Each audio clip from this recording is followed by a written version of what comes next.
찬송드리고 서천서여 찬송하세. 찬송 성부 성자 성령 아멘.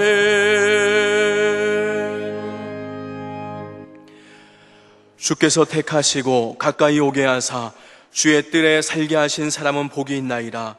우리가 주의 집 곧 주의 성전의 아름다움으로 만족하리이다.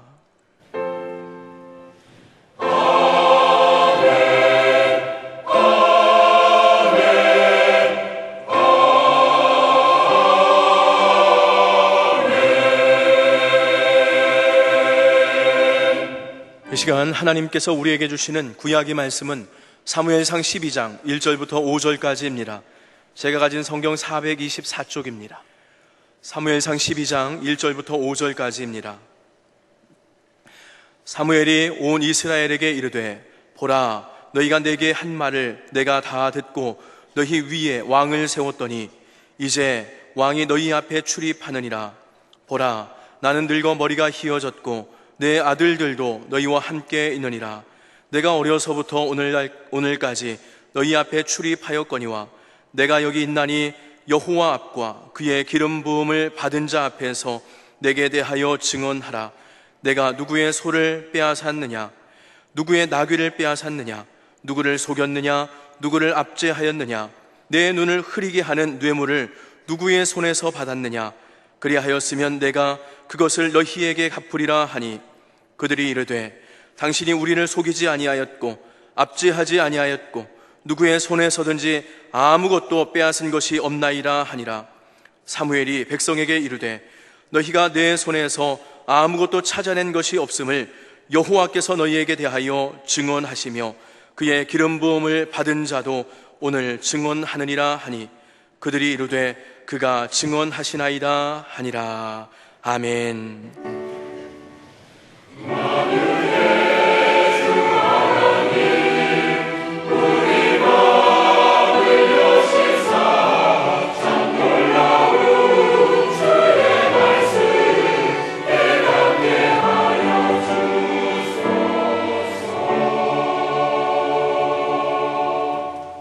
하나님께서 우리에게 주시는 신약의 말씀은 에베소서 4장 28절입니다.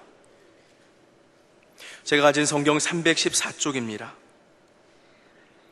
에베소서 4장 28절입니다.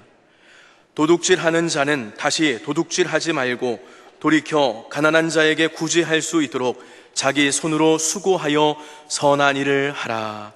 아멘. 오늘의 구약 본문 말씀 상황은 이렇습니다. 이스라엘 백성들이 약속의 땅 가나안에 들어가서부터 사사 시대가 시작됩니다. 이 사사란 말은 잘 이해하기가 힘든데 히브리어로 하면은 쇼펫 그럽니다. 그리고 복수로 하면 쇼페팀 그러는데 판관 그런 뜻입니다. 사사는 정치 또 신앙적인 것 전부를 맡아서 그때마다 하나님의 도우심과 안내를 따라 백성들을 다스렸던 그런 분들입니다. 그런데 그 마지막 사사였던 사무엘이 연로하기도 했지만 백성들이 원하여 왕을 세워 그 권한을 넘기면서 있었던 일입니다. 사무엘은 하나님과 사람 앞에서 떳떳했고 공정했고 청렴하게 살았고 하나님 중심으로 믿음으로 살아왔다는 데 대해서 하나님과 여러 백성 모두가 인정하는 겁니다.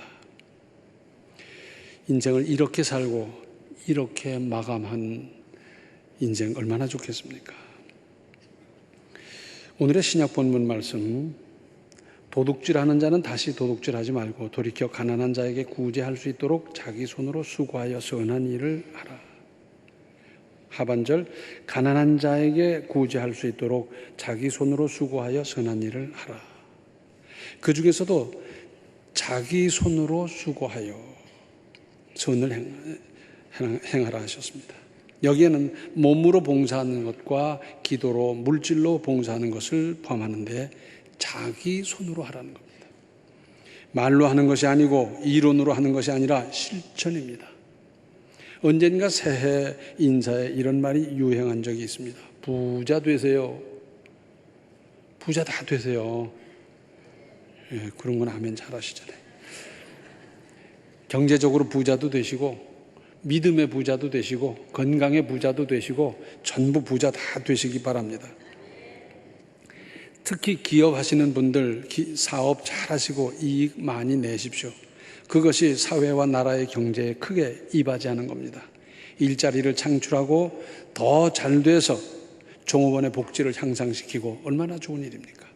그런데 우리나라 사회는 어쩌면 이렇게까지 썩었는지. 어느 조직마다 그 감사 기능이 있어요. 근데 감사 기능이 아무 소용도 없고, 또 위에서 감사하도록 돼 있는데 그 감사하고 그냥 짝짝꿍이 돼버리고, 그보다 더 위에 감사기관이 있는데 그들하고도 다 한통속이 돼버리고, 그냥 뇌물로 처발르면서 그렇게 되고 말았어요. 공직사회나 일반 회사나 중요한 자리에서 일하다 보면 가만히 있어도 그냥 갖다 바칩니다. 그러면서 뭐라 그럽니까? 아무 조건 없고 그냥 아무 딴 생각하지 마시라고, 걱정 마시라고. 뇌물 아닙니까? 흔히 대가성이 없다 그러는데 말도 안 되고요. 개도 웃을 일입니다. 공짜보다 비싼 것이 없다 그러지 않습니까? 공짜가 어디 있어요?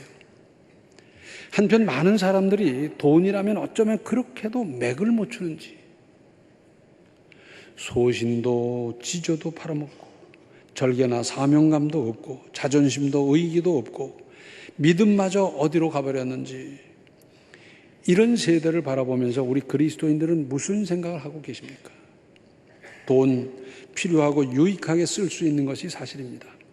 그러나 여기에 미치면 돈의 종이 되고 돈의 밥이 되고 마귀의 종, 마귀의 밥이 되고 맙니다. 마몬 그러잖아요. 그래서 돈신, 황금 만능주의 그러지 않습니까? 근데 그게 신이에요. 그래서 종이 돼요. 결국 마귀의 밥이 되고 맙니다. 무엇보다도 아까운 인재들이 낙마하는 모습을 보면서 얼마나 안타까운지. 그렇게 좋은 머리, 쌓아온 경험, 그 능력을 인정받아 상당한 지위에 오른 사람들이 추풍낙엽되는 것은, 개인적으로 망가지는 것은 말할 것도 없고 국가적으로도 얼마나 손실입니까? 나라의 발전이나 사회의 진전도 결국은 사람에게 달린 것인데, 인재가 하루아침에 생겨나는 것도 아니고 인재가 많을수록 좋잖아요. 그런데 쓸만한 사람 그저 돈 먹고 그저 물러나고 돈 먹고 쓰러지고 다 이러고 있어요. 고려 말에는 나라 안팎으로 내란과 외침이 끊임없었습니다. 정말 끊임없었어요. 부패는 만연한 그때 최영 장군의 아버지가 아들에게 남긴 유훈이 있어요. 어렸을 때부터도 가르쳤고 나이 들어서도 계속 귀에 못이 박이도록 들려준 말, 황금을 보기를 돌같이 하라. 이 말은 황금과 돌이 같다는 겁니까? 아니지요. 재물의 유혹에 넘어가서 지조를 팔아먹는다든지 이런 일 하지 말라는 거예요. 재물 정당하게 벌어서 가치 있게 쓰십시오. 뇌물은 성경에도 여러 번 나와요. 눈을 어둡게 한다, 판단을 흐리게 한다, 여러 가지 나오는데 뇌물, 돈이 아니라 독입니다. 독. 망치는 겁니다. 물고기는 낚싯밥 미끼 먹다가 잡혀 죽습니다. 마약하는 사람들이 그런다 그래요. 야, 이거 한번 해봐. 이 주사 한번 맞춰봐. 이거 한 대 펴봐. 이거 한번 먹어봐. 참 좋다. 아이, 돈 안 받아, 돈 안 받아. 그래서 한번 찔렀는데, 아이고, 세상이 그렇게 아름다울 수가 없더래요. 그냥 천국 같고요. 기분이 그렇게 좋고요. 뭐 날아갈 듯 하고요. 그게 몇 시간씩 계속 되는데, 딴 건 몰라도 그때만큼은 그렇게 행복할 수가 없더래요. 얼마 지난 다음에 한번 또 해볼래? 그거 하고 싶은 거예요. 그래서 또 찌르고, 두 번 하다 보면 그 다음은 이제 돈이 들어가는 거예요. 그 다음부터는. 이제는 안 찌르고 마약 안 하고는 못 살게 되는 거죠. 그거 하다가 사람 본인 망치고 건강 망치고 집안 망치고 다 망치는 거예요. 도박 미나토부터 시작했는데 하다 보니 따네. 이거 따는 재미가 얼마나 신명나는지. 다 그 작전이거든요. 잃어주는 거 아니에요? 슬슬 잃어주다가 갑자기 그냥 와장창 해가지고 망해버리는 거. 소탐대실이란 말이 있어요. 작은 것 탐하다 큰 것 놓친다는 겁니다. 우리는 지금 먹어서 병되는 시대를 살아가고 있습니다. 먹어서 문제입니다. 준다고 다 먹습니까? 자꾸 먹으라고 자꾸 먹어요? 먹다가 비만이 돼가지고 소아비만, 무슨 청소년 비만, 노인 비만 하는데 1kg 빼는데 1,000만 원 든다 그래요. 고생은 얼마나 하고요. 좀 적게 잡수세요. 자, 사람이 밥을 먹는데 정량이 얼마입니까? 3살짜리의 정량은 얼마고 10살짜리의 정량은 얼마고 청년은 정량이 얼마고 노인은 정량이 얼마고 정량이 얼마입니까? 몇 그램이며 어떻게 먹어야 돼요? 그거 어떻게 계산합니까? 근데 우리 어머니가 알려주더라고요. 밥을 먹을 때 한 숟갈만 더 먹으면 딱 좋겠다 그럴 때 탁 노래요. 그게 정량이래요. 여러분 그렇게 해보세요. 그 한 숟갈 더 먹었는데 고개 살이 되고요. 그게 문제가 되는 거예요. 우리 어머니는 배탈 나가지고 고생한 거 한 번도 못 봤어요. 왜? 그때 탁 났으니까. 결혼식 피로연 때 보면요. 무슨 음식이 15가지, 20가지, 25가지 왜 그렇게 많은지. 다른 사람 잔뜩 먹게 해가지고 살찌게 만드는 건 죄가 안 되나 모르겠어요. 죄가 되겠어요? 안 되겠어요? 그냥 국수하고 떡하고 해서 이렇게 간단하게 먹으면 얼마든지 될 텐데 딴 사람 잔뜩 먹게 만들어가지고 살찌게 하는 거 이거 좀 생각할 문제 아니겠어요? 적게 잡숫고 날씬하게 사십시오. 여기 병천에 가면 조병옥 생가 가보셨어요?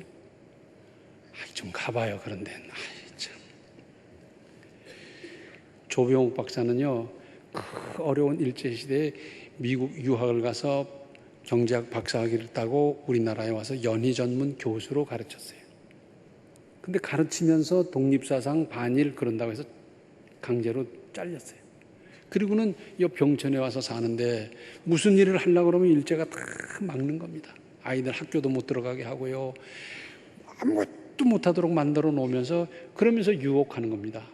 쌀이 부족하지, 쌀이 있어야지. 이렇게 하면 쌀 줄게. 이렇게 하면 뭐 해줄게. 그러면서 자꾸 유혹을 하는 거예요. 그걸 이기기가 쉽겠습니까? 아이들은 배고프다고 울죠. 학교 가고 싶다고 그러지요. 근데 여기 가보시면 거기 나의 회고록이라는 책이 전시되어 있어요. 그 책은 돈 주고도 지금 살 수 없어요. 품절됐기 때문에.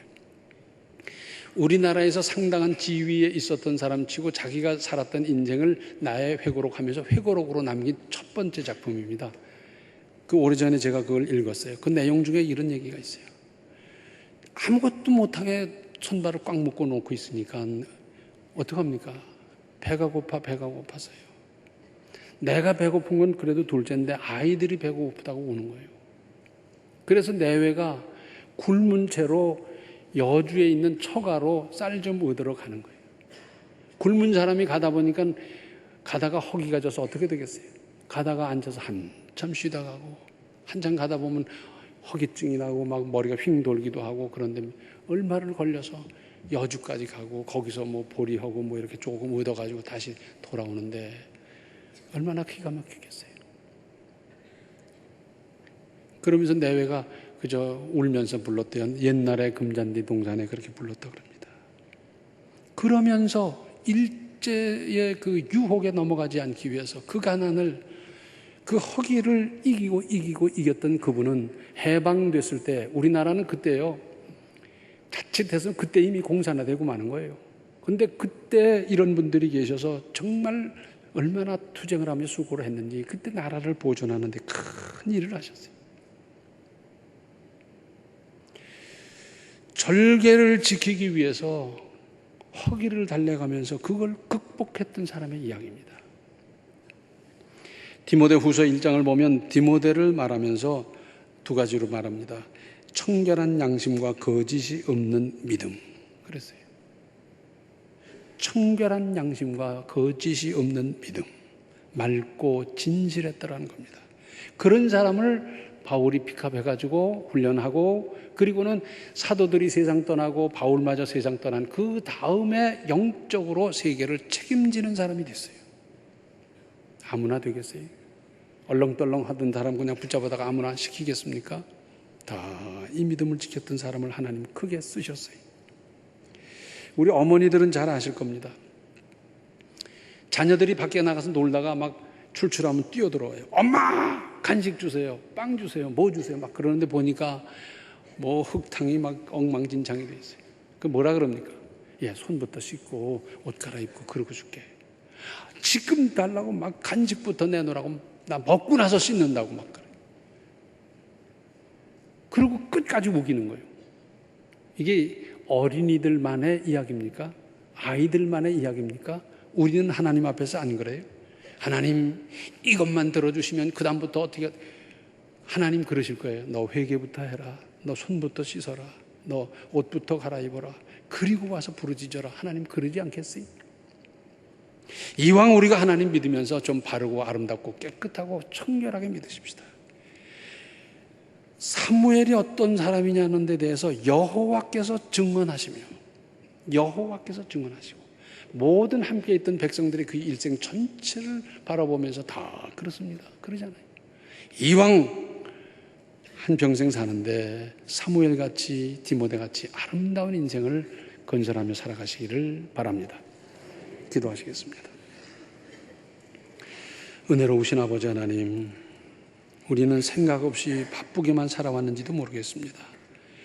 이제 저희들을 이렇게 일깨워 주셨사오니 이제부터 분발하게 하여 주시옵시고, 세상은 아무리 어렵고 혼탁하고 더럽다 하더라도 믿음 있는 우리만큼은 바로 살게 할 수 있게 하여 주시고, 우리만큼은 하나님의 뜻대로 살게 하여 주시고, 믿음대로 살게 하여 주시고, 어떤 유혹이 와도 물리치면서 당당하게 세상을 이기며 사는 믿음으로 살아가게 하여 주시옵소서. 그래서 하나님으로부터 인정받고 하나님으로부터 쓰임받는 인생이 다 되게 하여 주시옵소서. 예수님의 이름 받들어 간절히 기도하옵나이다. 아멘. 경제생활 맑게 하여 믿음으로 떳떳하게 살아가십시오. 지금은 생명의 주 예수 그리스도의 은혜와 하나님 우리 아버지의 극진하신 사랑과 성령의 감화 감동 충만 교통하심이 사무엘같이 디모데 같은 인생을 살기로 작정하는 모든 성도들 머리 위에 이제로부터 영원토록 함께 계시기를 간절히 축원하옵나이다.